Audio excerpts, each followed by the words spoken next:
Hello friend, this is Vikas Pandey and welcome to easytutsforyou.com। आज के इस ट्यूटोरियल में हम देखेंगे कि एग्जांपल एक्सेप्शन हैंडलिंग के बारे में। जैसा कि पिछले वीडियो में हम एक्सेप्शन हैंडलिंग के बारे में पढ़ चुके हैं कि एक्सेप्शन हैंडलिंग क्या होता है। आज हम एक सिंपल एग्जांपल द्वारा इसको समझेंगे।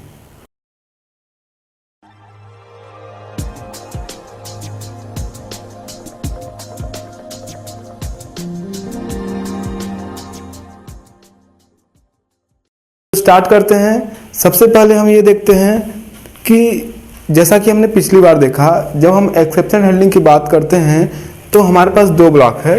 एक है ट्राई, जहां पर हम वो स्टेटमेंट लिखते हैं जहां पर एक्सेप्शन आ सकता है, पॉसिबल एक्सेप्शन। और उसके बाद दूसरा ब्लॉक है हमारे पास कैच, जहां पर हम उसको हैंडल करने के लिए कोड लिखते हैं। यहां पर एक आर्गुमेंट होता है जो कि है एक्सेप्शन टाइप। हमें ये ध्यान देना चाहिए कि जब हम ऐसा कोड लिखते हैं जहां पर एक्सेप्शन आने की संभावना होती है तो उसको हम ट्राई ब्लॉक में रखते हैं, और अगर एक्सेप्शन नहीं आता है तो कैच ब्लॉक स्किप हो जाता है और बाकी जो रिमेनिंग कोड्स होते हैं वो एग्जीक्यूट होते हैं। लेकिन अगर मान लीजिए यहाँ पर एक या एक से अधिक स्टेटमेंट हो सकते हैं, ट्राई ब्लॉक पे किसी स्टेटमेंट पे अगर मान लीजिए कोई एक्सेप्शन आता है तो बाकी जो स्टेटमेंट होते हैं वहाँ पर स्किप हो जाते हैं और जो कंट्रोल है वो कैच ब्लॉक में आ जाता है। और जो यहाँ पर अगर कोड लिखा होता है वो एग्जीक्यूट होता है, फिर बाकी जो प्रोग्राम होते हैं, जो रिमेनिंग कोड्स है वो एग्जीक्यूट होते हैं। इट मीन्स अगर एक्सेप्शन को हम हैंडल कर लेते हैं तो प्रोग्राम टर्मिनेट नहीं होता है, रिमेनिंग कोड के साथ वो प्रोग्राम कंटिन्यू रहता है। तो आज हम एक सिंपल एग्जांपल से इसको समझेंगे, क्योंकि थ्योरी इसकी पिछली बार हम देख चुके हैं। यहाँ पर हमको ये देखना है कि ये जो एक्सेप्शन टाइप मैंने लिखा हुआ है ये पर्टिकुलर किसी भी टाइप के जो एक्सेप्शन अलग अलग आते हैं उसका टाइप है, जिसके लिए क्लास है जावा में। जो इन एक्सेप्शन के लिए मेन क्लास है जावा में वो है एक्सेप्शन, और उसके बाद उसकी सब क्लासेस है जैसे रन टाइम एक्सेप्शन, उसके अंदर और सब क्लास है जैसे एरिथमेटिक एक्सेप्शन। तो ये सभी एक्सेप्शंस की जो क्लासेस हैं वो डिपेंड करते हैं यहाँ पर जो हम टाइप लिखते हैं उस पर। एक डायग्राम से इसको देखते हैं हम।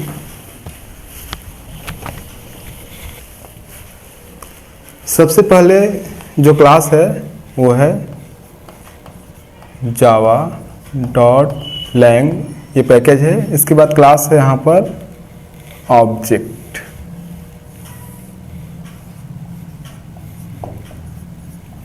java.lang.object class. फिर सब क्लास है इसमें थ्रोएबल, ये यहाँ पर सब क्लास है। उसके बाद सब क्लास है और भी सब क्लास है यहाँ पर। इसके बाद जैसे एरर है, लेकिन हम यहाँ पर एक्सेप्शन क्लास देख रहे हैं। इसके बाद सब क्लास है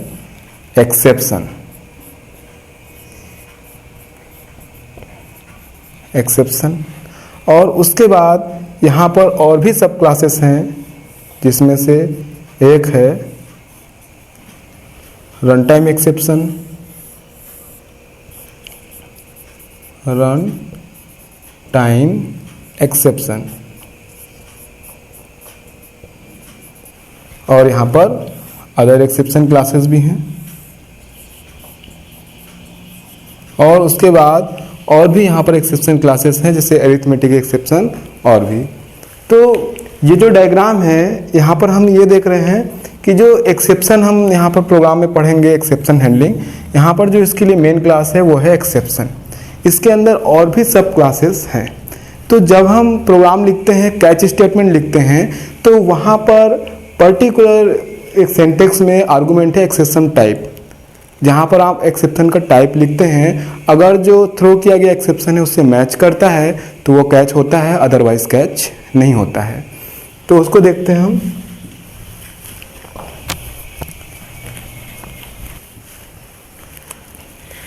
कैच स्टेटमेंट लिखते समय जहाँ पर ये सिंटेक्स है, जहाँ पर लिखा हुआ है एक्सेप्शन टाइप, अगर ऊपर से यानी जो ऊपर ब्लॉक है ट्राई ब्लॉक, वहाँ से एक्सेप्शन जब थ्रो होता है तो हम यहाँ पर एक्सेप्शन का टाइप लिखते हैं। अगर वो इसे एक्सेप्शन टाइप से मैच करता है तो यहाँ पर कैच होता है, अदरवाइज कैच नहीं होता है। तो यहाँ पर अगर हम कोड लिखते समय एक्सेप्शन टाइप की जगह पर एक्सेप्शन क्लास लिखें, जो कि मेन क्लास है, इसके लिए केवल एक्सेप्शन, और यहाँ पर फिर मैं इसका ऑब्जेक्ट बनाता हूँ ई।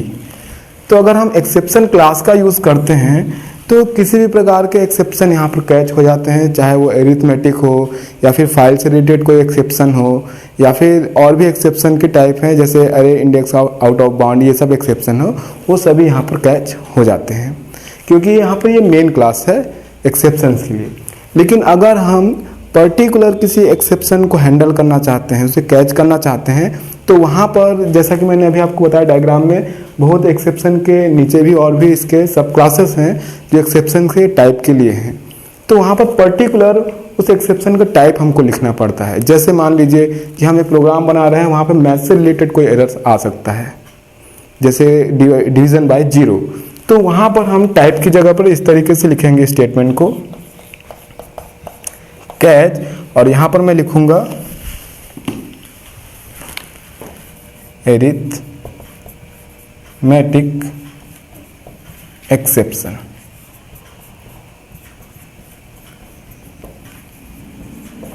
जो कि क्लास है इस एक्सेप्शन के नीचे, यानी एक्सेप्शन के अंदर ये सब क्लासेस हैं इसके, या फिर और भी टाइप है जो कॉमन एरर्स है वो लिस्टेड है।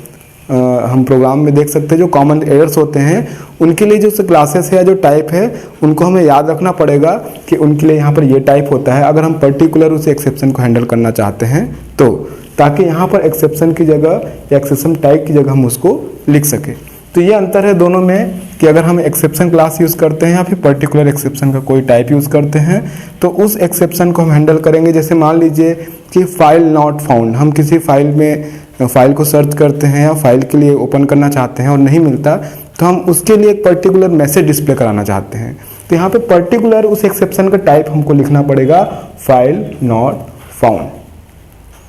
जैसे कि एरिथमेटिक एक्सेप्शन के हमने लिखा है एरिथमेटिक एक्सेप्शन, ये मैथ्स एरर के लिए होता है।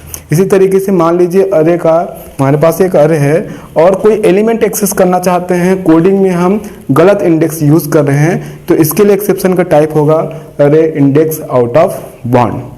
तो अलग अलग एक्सेप्शन के लिए यहाँ पर टाइप है जो हमें यहाँ पर पर्टिकुलर लिखना होता है। अब इसको समझने के लिए हम एक छोटा सा यहाँ पर प्रोग्राम बनाएंगे कि बिल्कुल इनिशियल प्रोग्राम है, ताकि हम ट्राई और कैच ब्लॉक की जो वर्किंग है, जो ये काम है एक्सेप्शन हैंडलिंग का, इसको अच्छे से समझ पाए। तो स्टार्ट करते हैं एक एग्जांपल से।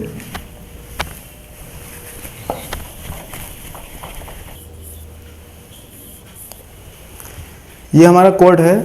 सबसे पहले हम यहाँ पर प्रॉब्लम देखेंगे जो कि एक्सेप्शन का है।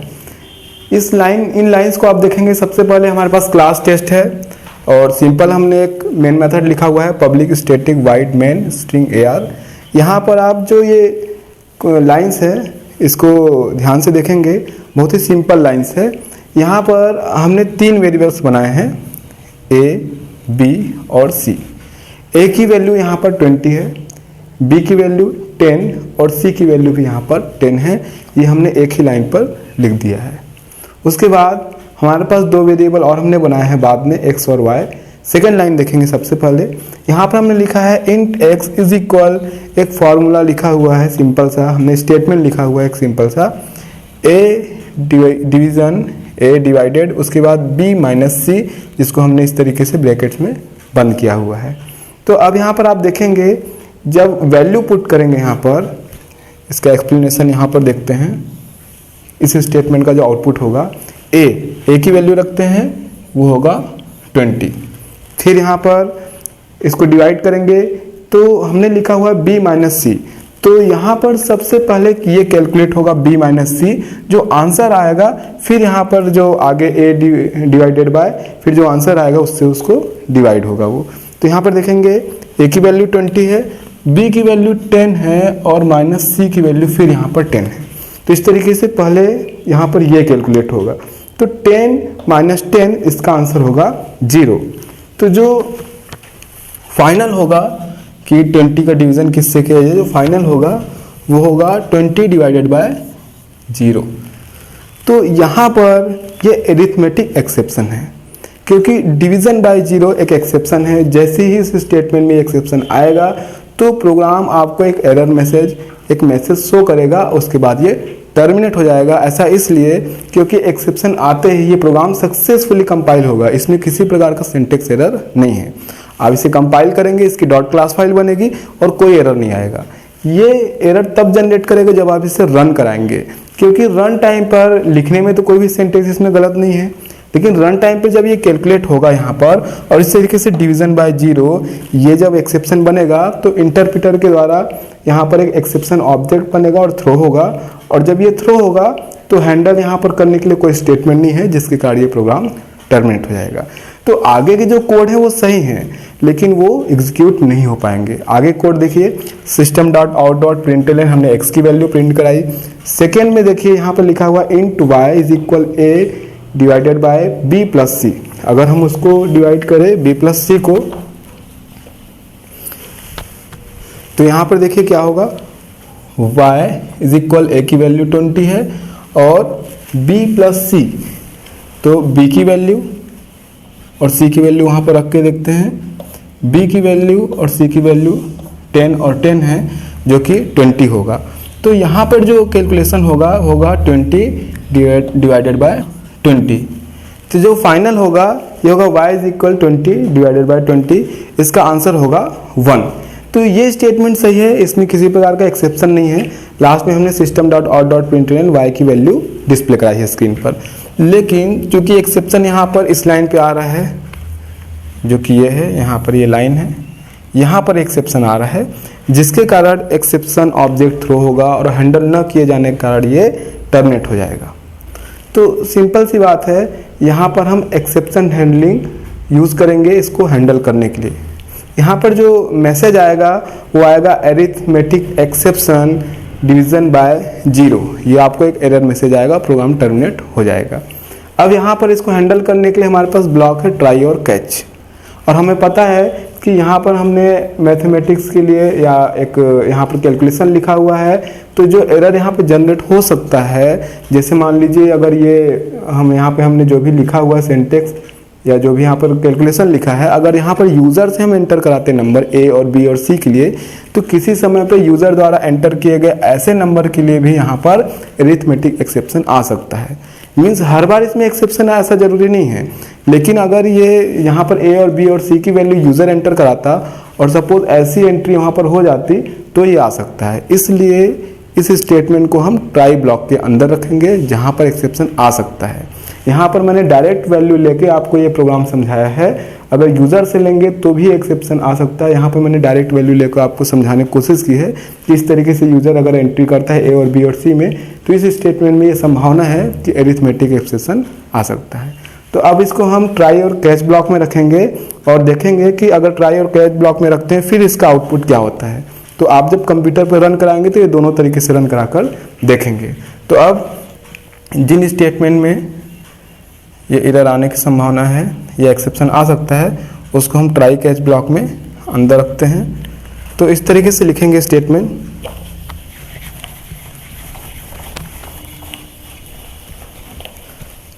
सबसे पहले मैं यहाँ पर लिखूंगा try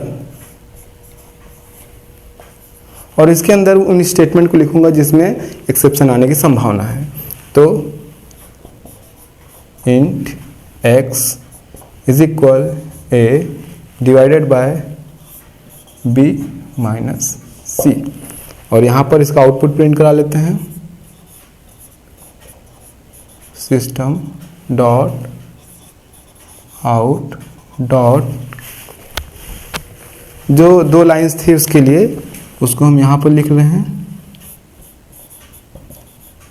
print ln x is equal plus x, और यहाँ पर ये ट्राई ब्लॉक क्लोज। अब यहाँ पर अरिथमेटिक एक्सेप्शन आने की संभावना है, तो कैच ब्लॉक में मैं लिखूंगा कैच, यहाँ पर टाइप की जगह लिखेंगे arithmetic exception, arithmetic exception, arithmetic exception. और उसके बाद यहाँ पर ऑब्जेक्ट बनाएंगे। मैं यहाँ पे ऑब्जेक्ट लिख रहा हूँ ई। तो जो ऑब्जेक्ट यहाँ से थ्रो होगा, जो भी एक्सेप्शन ऑब्जेक्ट, यहाँ पर वो कैच हो जाएगा।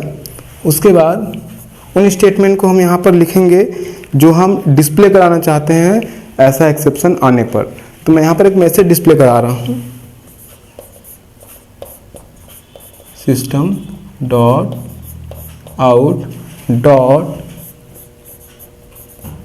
प्रिंटलन। यहाँ पर एक सिंपल सा मैं मैसेज डिस्प्ले कराऊंगा।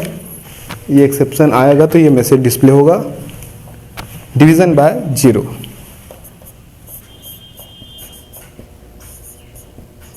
Division bye 0। और यहाँ पर ये कैच ब्लॉक क्लोज हो गया। तो आप यहाँ पर देखेंगे कि मैंने उस स्टेटमेंट को जहाँ पर एक्सेप्शन आ सकता है ट्राई ब्लॉक में रख दिया और कैच ब्लॉक में एक सिंपल सा मैसेज लिख दिया।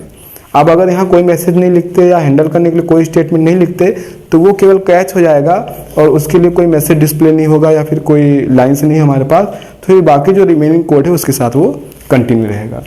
अब जब इसके बाद जो बाकी स्टेटमेंट थे वो एज इट इज़ वैसे ही रहेंगे। जो मैंने वाई वाला स्टेटमेंट लिखा था उसमें कोई एक्सेप्शन नहीं है तो उसको एज इट इज़ कंटिन्यू रहेगा। अब जब प्रोग्राम को एग्जीक्यूट कराएंगे तो यहाँ पर एक्सेप्शन आएगा और जैसे ही एक्सेप्शन आएगा हमको एक एरर मैसेज यहाँ पर डिस्प्ले होगा, जो हमने मैसेज डिस्प्ले कराया है डिवीजन बाय 0। उसकी जगह आप अपना मैसेज भी डाल सकते हैं और उसके बाद जो रिमेनिंग कोड्स है उसके साथ प्रोग्राम कंटिन्यू होगा। इसका मतलब अब प्रोग्राम टर्मिनेट नहीं होगा। तो इसके नीचे जो रिमेनिंग कोड्स है वो लिख लेते हैं। रिमेनिंग कोड्स जो था इसके बाद वो था int y is equal a divided by b plus c। और उसके बाद हमने इसको डिस्प्ले कराया था स्क्रीन पर, system dot out dot print ln और y की वैल्यू स्क्रीन पे हमने डिस्प्ले कराई थी, y is equal plus y यहाँ पर वेरिएबल है। और उसके बाद ये मेन मेथड क्लोज हो गया और ये क्लोज हो गया क्लास।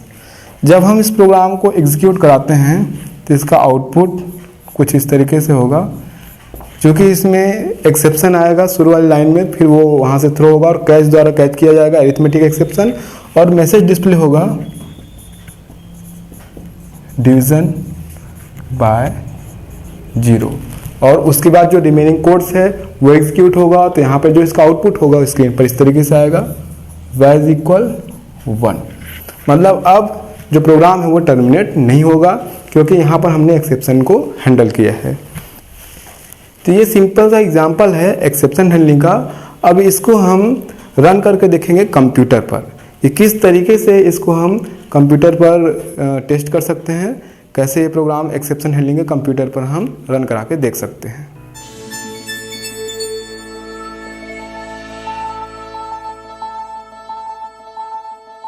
सबसे पहले हम यहाँ पर क्लास बनाएंगे, क्लास टेस्ट, और उसके बाद यहाँ पर मैं लिखूँगा main method public static wide main string AR। उसके बाद फिर यहाँ पर मैं लिखूँगा variables int a is equal 20 comma दूसरा वेरिएबल बनाएंगे b इज इक्वल 10 और इसी तरीके से c इज इक्वल 10। आगे फिर एक वेरिएबल मैं यहाँ पे बना रहा हूँ x इज इक्वल और एक कैलकुलेशन लिख रहा हूँ a divided by b minus c और x की वैल्यू यहाँ पर मैं डिस्प्ले करूँगा स्क्रीन पर।